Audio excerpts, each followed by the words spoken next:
All right, welcome back to Sunday Live. What's been the state of the economy for 2025? The Principal Secretary at National Treasury, Dr. Chris Kiptoo, is here with us to talk a little bit more about this as we take a look at the economy of the country in review. Thank you very much, Dr. Kiptoo, for being with us. Let's just start by your general outlook, or rather your general assessment or review highlights for 2025 as far as the economy goes. Thank you very much, Yvonne. Yes, I would say we have done pretty well compared to when we started, like 3 years ago. The situation is much better. Growth is picking up. In fact, recall last year we had a setback because of Gen Z moment. So the growth rate of 5.7 that we had registered in 2023, we missed last year. And we ended up with a 4.7.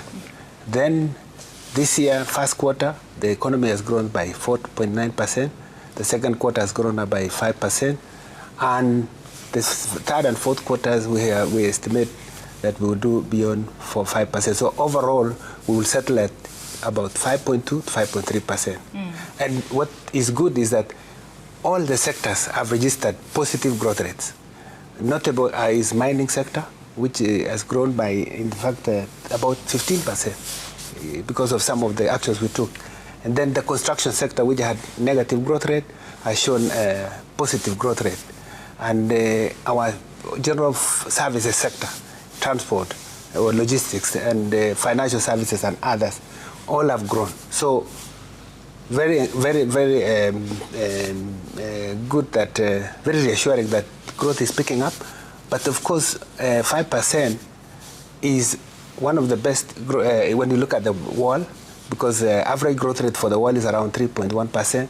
For sub-Saharan Africa, average is around 4.5%. So Kenya is among the fastest growing countries in terms of GDP. But that's not enough to tackle the per capita income that we want. We need to grow at least at 10%. But I would also say, apart from growth, we have also seen very impressive progress on other macroeconomic indicators. Inflation, which was at 9.6% in October 2022, is now at 4.5%. And so I would say inflation is now low and stable. Interest rates, which were very high, up to 18%, 17%, are now low.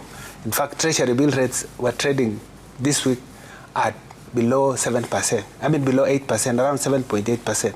So exchange rate has stabilized. And I would say, since last year, February, when we did one major thing that I'm very proud of, to go back to market and issue and buy back 1.5 billion of the 2 billion maturing Eurobond, is what really changed the game. Together with other monetary policy actions, I would say that we have seen exchange rates stabilized. And then over the same period, we now see we have the highest level of reserves ever. Since when we started with around $6 billion of export reserves, foreign exchange reserves, today we have over $12.1 billion of foreign exchange reserves. That's equivalent to 5.2 months of import cover. And like 3 years ago when we started, we had below 4 months of import cover. Yeah. So interest rates have also come down, as I've indicated. And when you also see the performance of the stock exchange, you see that the value of the stocks have gone up by 64%, both in terms of market capitalization and the index itself. Okay. So overall, I would say that we have done well. And instead of blowing our trumpet, or our own trumpet, I think it's also good to see what others say about us. So in the assessment this year by Moody's rating agency, where Moody's upgraded our outlook, of course maintained the rating at A1, but upgraded us from negative to positive. Okay. Then Fitch rating agency upgraded us also from negative to positive. And finally, Standard & Poor's upgraded us from B to B, from B minus to B. Okay, so great, in terms of the macroeconomics, but for many Kenyans watching, the one question they're going to ask is why this has not yet translated into their daily lives and the cost of living and in their pockets. And there is also data, anecdotal and otherwise, to back that sentiment in the market. I sat in an economic forum recently. We're speaking with retailers, we're speaking with manufacturers, and we're speaking with those in the mobile money payment ecosystem. All of them are reporting a few interesting things. Number one, that the size of the shopping basket has significantly reduced. People aren't shopping in trolleys as they perhaps would like to. That the quantities of goods that people are buying are smaller. We're sort of moving to the Kadogo economy and buying only essentials, from day to day. Those in the mobile money ecosystem are also reporting smaller, transactions in terms of quantity and size. And those in the manufacturing sector are still complaining about, a number of issues in this country: cost of energy, its reliability, as well as the taxation issue. And so there's the issue of public sentiment and why this doesn't trickle down. Fitch and Standard & Poor's and, all of these big ones. But our viewers are watching today saying, okay, regardless of all of that, we're not feeling it. I think it's a sentiment I keep hearing all the time. And I think I would not say they're right, they're wrong. But I would also want to say the data I have also indicates otherwise, that actually the cost of living has largely been addressed. It's not that we are out of the woods, but I can give figures. For instance, if you look at 1 kilo of sugar in November 2023, it was costing 280 shillings. In November this year, the same 1 kilogram of sugar is costing 158 shillings, 182 shillings. The difference is about 40 shillings, and that is 16% decline. So clearly, if you have gone to the supermarket and you are buying that time at that much, and now you are saving. The same for 1 kilogram of maize flour loose. It was costing 77 shillings and 40 cents average in November 2023. Now it is costing about 74. Slight decline. But what is notable even is on petrol. 1 liter of petrol was costing 218 shillings average in 2023. Now it's costing 185, about 186. Again, that is about 15% decline. The same for diesel. It was costing 204 shillings per liter.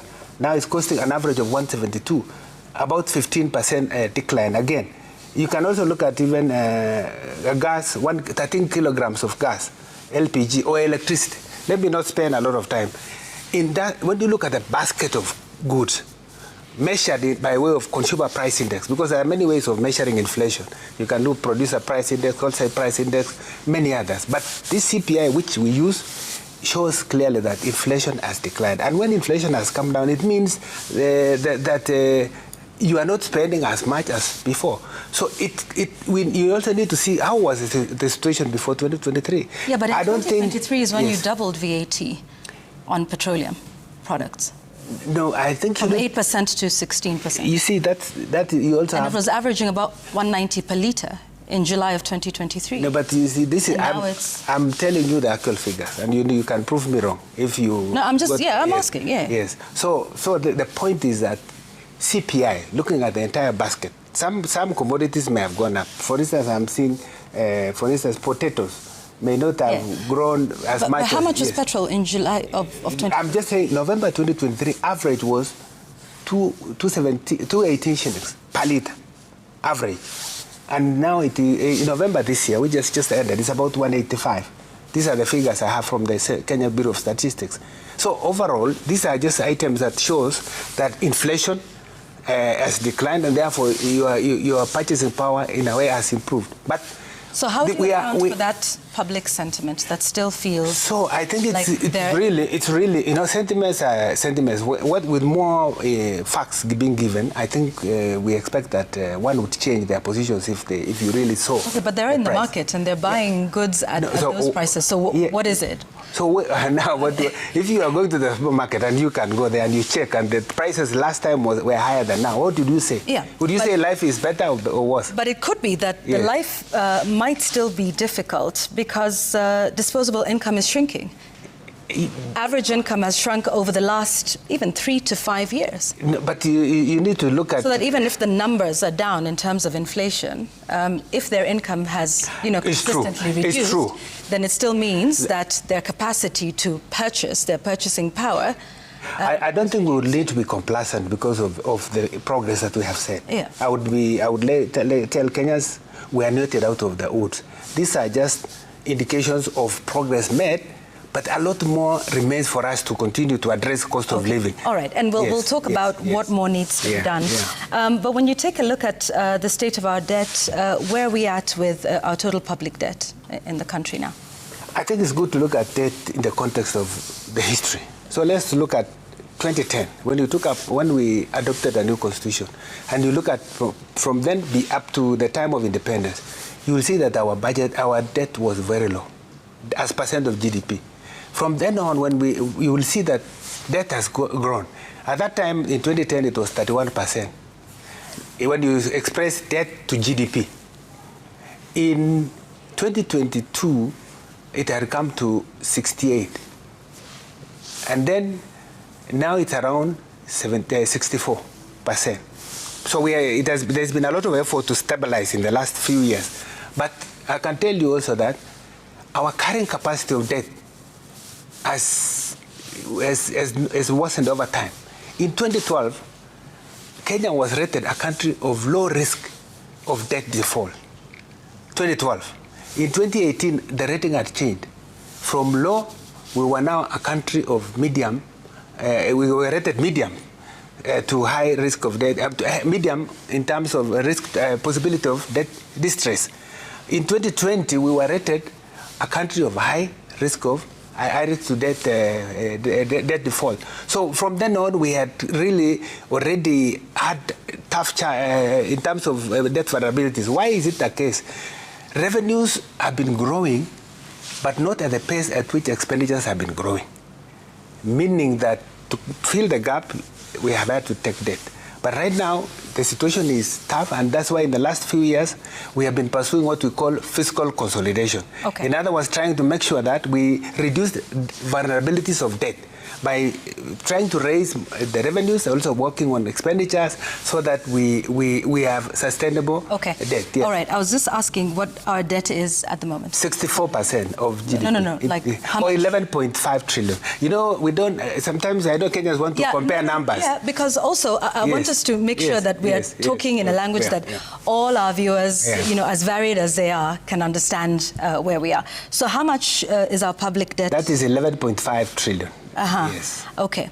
And how much are we servicing our debt in terms of revenue? I would say, if you look at the current budget, we are talking about 1.1 trillion, which we are budgeted to service interest payments. And debt is actually a big problem, and that's why 70% of our revenues are going. No, it is 48.5% of what we receive as ordinary revenue from KRA is actually what is used to service debt. What we call CFS. Consolidated fund services, including interest payments together with pension and all that. We are almost taking 50% of what we get to service debt. So debt vulnerability is a matter we need to address. And it's a matter... How do we address that? We have to address that... The idea of expenditures isn't being seen to match our revenue. In fact, there are several, government ministries, agencies that have already blown their annual budgets, and here we are going into Q2 of this country's financial year. See, the thing is, population also has gone up. So the population we had 3 years ago was about 54 million. Today we are talking about 57 million. The number of children that have gone to school are high. And if I were to tell you in terms of budget, the budget to education is about talking about 767 billion out of a budget of about 2 trillion. Education is taking 27% of it, and the children are increasing.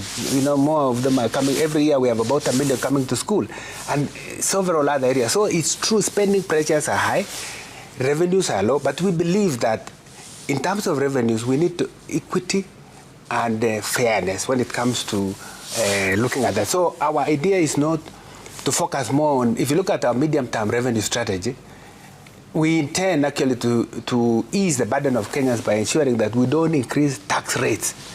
On the contrary, VAT comes down in the medium term. Also the company, what we charge to the companies from 30% to lower, maybe around 25%. But this is on the basis that we are successful in broadening the tax base. Because you will see, I'll give you figures. We've heard about broadening the tax base. I'll give you statistics. We have 3.2 million Kenyans who are employed currently. Those ones paid 600 billion in terms of payee. And then, you know, we have a working age for population of about 20 million. So 20 million minus 3.2 is about 17 million. We have these 17 million Kenyans who paid personal income tax of only 18 billion. It tells you there is a very big scope to be able to reach out to these others, to be able to also bring them on board so that it becomes lighter. Because right now, only the salaried people are bearing the burden when it comes to, you know, tax. There are too many people out there who need to also contribute to the fair share of taxation in Kenya. So what would that take and now? This is because why we've heard this story about widening the tax. KRA is doing a lot. KRA is doing a lot. In fact, we have given support to Kenya Revenue Authority with additional budget to be able to do more to reach out to in terms of reaching out of compliance and also expanding the tax base. For instance, using technology, what we call front end, and being able to reach out to especially what we say the difficult to tax sectors. Like now with digital economy, I would say our economy has moved digital, but the tax system has not moved to. I want to just because I want to ask you about the situation with debt, because the public, the domestic debt has increased and now outpaces foreign debt, which puts a squeeze on the local economy and the local rates. And it is, in fact, it is 55% domestic. Yeah. Of the 11.5%, 55% of it is domestic debt, the balance is external. This was different 3 years ago when the shilling was weakened and it was very difficult for us to service external debt. But because of the gains we have made in stabilizing the shilling and reducing inflation and reducing interest rates, we have been able to change the situation. And I also want to say... But the worry about having higher domestic debt, as you would know, banks would rather lend to government. No, but you see, look at what we are doing now. Than they would to SMEs, it's true. Individuals. It's true, that is true when you have more government still present in the domestic market. Yeah.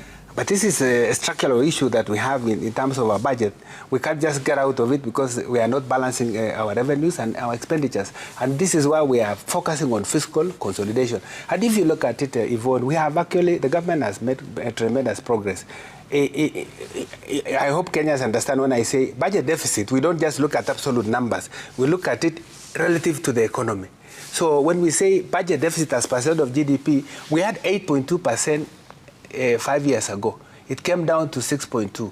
It came down to 5.6, then 5.3. Were it not for the Gen Z moment that we had, that moved us to 5.7, we would have said we succeeded. But we are still determined such that in the next 3 or 4 years, we should be able to have very little, low budget deficit, like 3%, 2%. And our desire is really to balance the budget and, if possible, to do the way other countries are doing in terms of doing more revenues than even expenditure, and be able to use that as savings and be able to lend the way they're doing it to us. That's an aspiration.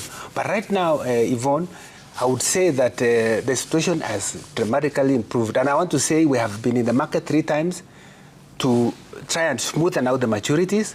We were there in last year, February, when we issued 1.5 billion of the 2 billion, which was maturing. You remember that had really caused a lot of panic. Then we were in the market again this year in February, where we were able to do 1.5 billion. And we were able to now deal with the maturing debt of 1 billion, which was, $900 million, which was maturing in 27. Okay. And now we have only 106 that is going to be paid in 2027. And then we have also done away with 2028 big maturing debt. So we have to smoothen the profile and then make sure the situation is much better. But the solution is in really balancing expenditures together with the revenues. That's all we have time for this evening. Thank you very much for joining us. We look forward to a better 2026. Thank you very much, Dr. Chris Kiptoo, who's the Principal Secretary at the National Treasury, on the state of the economy and what portends for the years to come. Asante sana. Let's take a break. When we come back, more with David Munywa, who will be joining Jeff Koinange to speak about that darts championship, and I believe he's got a big game tomorrow. Jeff will be telling us all about that with David Munywa here on Sunday Live when we return.